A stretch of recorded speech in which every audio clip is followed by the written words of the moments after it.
these corporate handbooks have it on page 684. We're going to have more women at the seat of the table. I had one.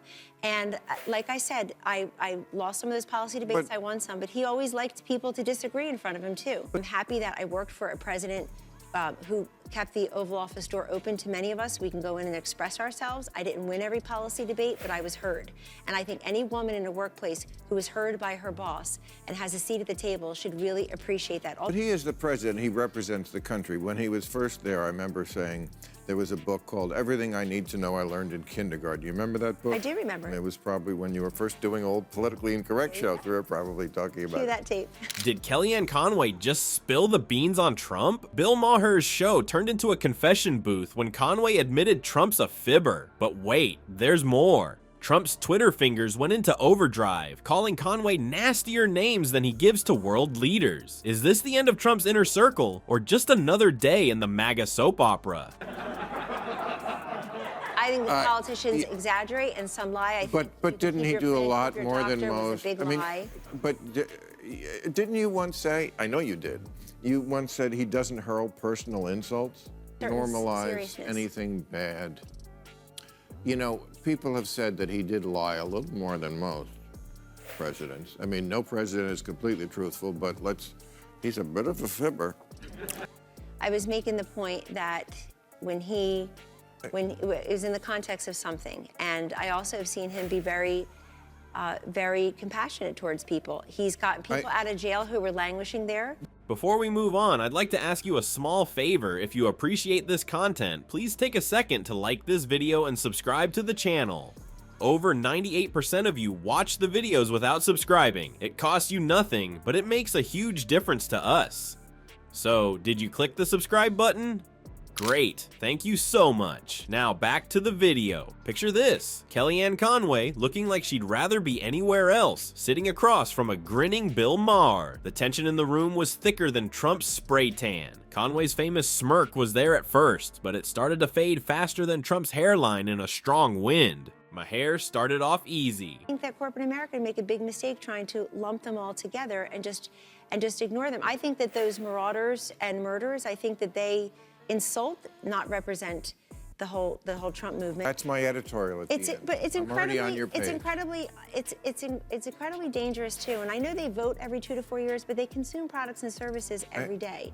And I think, and that 74 million is not a base. It's a large percentage of this country. But for me, I look at the good that was done to help impact people's lives positively. I think that government is messy. Probably just to lull Conway into a false sense of security. But then, bam, he whipped out a list of Trump's insults longer than his tie. Little Marco, he began, watching Conway squirm. Lion Ted, he continued as Conway's face went through more changes than Trump's stance on, well, everything.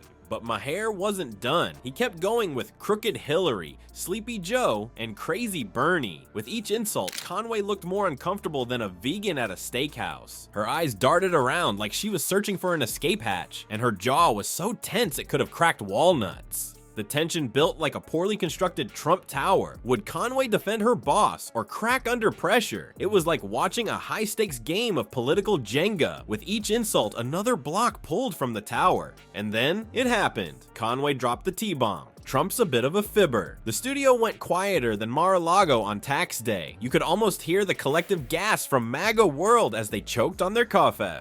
It was a moment that'll go down in political history, right next to, I did not have sexual relations with that woman, and I am not a crook. Conway, the queen of alternative facts, had just served up a juicy slice of actual truth. But wait, there's more. Trump's reaction was coming, and you just knew it was gonna be huge. The world held its breath, waiting for the tweet storm to end all tweet storms. It was like waiting for a fireworks show if the fireworks were made of angry caps, lock, and questionable grammar. As the interview wrapped up, you could almost see the wheels turning in Conway's head. Was she planning her next move, or just wondering if she could fit in Trump's old hiding spot behind the curtains? One thing was for sure, this was one political soap opera that was far from over. Remember that time your ex went on a Facebook rant after you changed your relationship status? Well, multiply that by 1 billion, add some presidential seal emojis, and you've got Trump's reaction to Conway's comments. How many new nicknames can one man invent before his thumbs fall off? Trump's phone must have been hotter than a MAGA hat at a liberal arts college. Low life, dumb as a rock, moron, stupid guy, very dumb guy, failing there's comedian, a a really there. dumb guy, a so-called comedian, third-rate comedian. This is just He's a got list of what he people said off of about drugs. me. Oh, me. A dummy, dopey, he's not a smart guy, dumbest man on television, fired like matter a to you? dog, needs to get back on the pot, dumbass, a rather dumb guy, insane, sick, wacko, stone cold, crazy, and crazy I maniac. can't imagine the applause is a scent. I know, but come on. You said he doesn't Oh, hurl come on, insults. Bill. That's If you're just gonna me. cherry pick things, That's listen, just cherry pick. listen, Come we've on. had His tweets started flying faster than hairspray at a beauty pageant. It was like watching a toddler discover the caps lock button for the first time. But instead of "I love cookies," we got Lion Kellyanne and Traitor Conway. Trump even came up with alternative facts failure, which is pretty clever for a guy who thinks windmills cause cancer. The MAGA crowd split faster than Trump's pants at an all-you-can-eat buffet. Half of them were ready to burn Conway at the stake, while the other half were doing mental gymnastics that would make Simone Biles jealous. She didn't mean Trump lies, she meant he tells creative truths. Yeah, and I'm the Queen of England. Meanwhile, Conway went quieter than Trump's tax returns. Maybe she's hiding in the same place as those elusive documents. Or perhaps she's just busy looking for a new job. Expert in alternative facts seeks new position. References available upon request. Just don't call my last boss.